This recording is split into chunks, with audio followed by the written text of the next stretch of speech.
एक राजा ने अपने मंत्री को एक सोने का डंडा देकर कहा, जो भी व्यक्ति तुम्हें तुमसे ज़्यादा मूर्ख दिखाई दे उसे यह सोने का डंडा दे देना, क्योंकि यह डंडा सिर्फ मूर्ख लोगों के लिए ही बना है।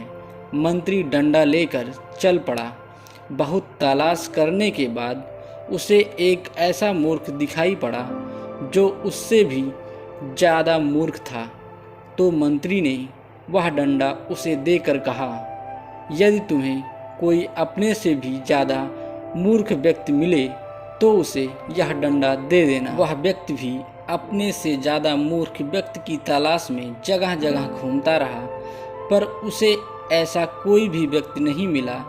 इस प्रकार कई सालों तक भटकते हुए वह व्यक्ति उसी राज दरबार में पहुंचा जिस राजा ने अपने मंत्री को सोने का डंडा दिया था।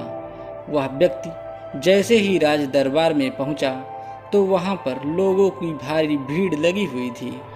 तभी वह व्यक्ति उस सोने के डंडे को अपने थैले में डालकर राजा से मिलने पहुंचा तो उसने देखा कि राजा तो बहुत ज़्यादा बीमार पड़ा था और वैद्य जी उनकी नब्ज देख रहे थे।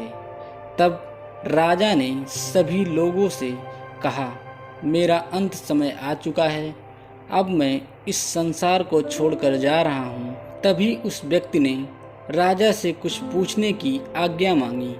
राजा ने कहा, पूछो, क्या पूछना है तुम्हें, मगर जल्दी पूछो।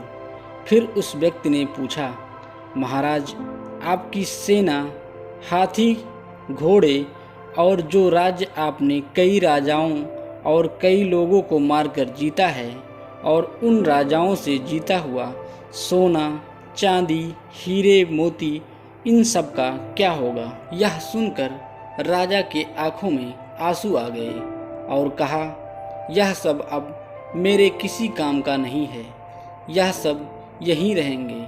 तभी उसी वक्त वह व्यक्ति अपने थैले में से वह सोने का डंडा निकालकर राजा को देते हुए कहता है, महाराज, संभालिए इस सोने के डंडे को, इसके असली हकदार आप ही हैं, क्योंकि मुझसे कहा गया था यह सोने का डंडा मैं उस व्यक्ति को दूं जो मुझसे ज़्यादा मूर्ख हो। लेकिन मुझे कहने में यह कोई डर नहीं कि महाराज, आपसे ज़्यादा कोई और मूर्ख हो ही नहीं सकता, क्योंकि जब आपको पता था कि यह सोना, चांदी, हीरे, मोती और इतने बड़े बड़े राज्यों को आप मरने के बाद ऊपर भगवान के पास नहीं ले जा सकते, तो फिर आपने इतने लोगों को क्यों मारा?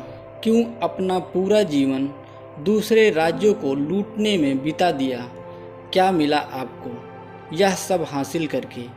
इसलिए मेरे हिसाब से महाराज, पूरी दुनिया में आपसे बड़ा मूर्ख कोई हो नहीं सकता।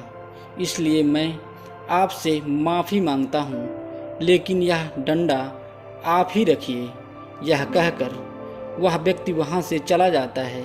तभी राजा अपने सोने के डंडे को देखकर रोने लगता है। उसने मन ही मन सोचा कि वास्तव में दुनिया का सबसे बड़ा मूर्ख मैं ही हूँ, क्योंकि मैंने तो बुरे कर्म तो बहुत किए, मगर अच्छा कर्म एक भी नहीं किए। इस बात का राजा को बहुत ज़्यादा पछतावा होता है। तो दोस्तों, जीवन में हर एक इंसान को अच्छे कर्म और दूसरों की भलाई ही करनी चाहिए, क्योंकि इंसान के मरने के बाद अच्छे और बुरे कर्म ही उसके साथ जाते हैं। दोस्तों, आपको हमारी कहानी अच्छी लगे तो लाइक करें, शेयर करें और ऐसी ही कहानी सुनने के लिए चैनल को सब्सक्राइब जरूर करें। धन्यवाद।